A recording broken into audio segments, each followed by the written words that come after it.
May staff ka bang tahimik, tulala, at parang wala sa ayos? Bumababa na ang performance at halatang may matinding pinagdadaanan. Anong gagawin mo? Sisibakin mo? Wag! Baka kailangan niya ng tulong, hindi kritisismo.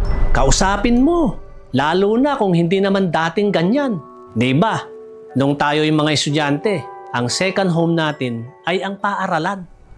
Bakit hindi natin gawing second home ang opisina? Halos kalahati ng araw niya nasa opisina. Kanino siya lalapit?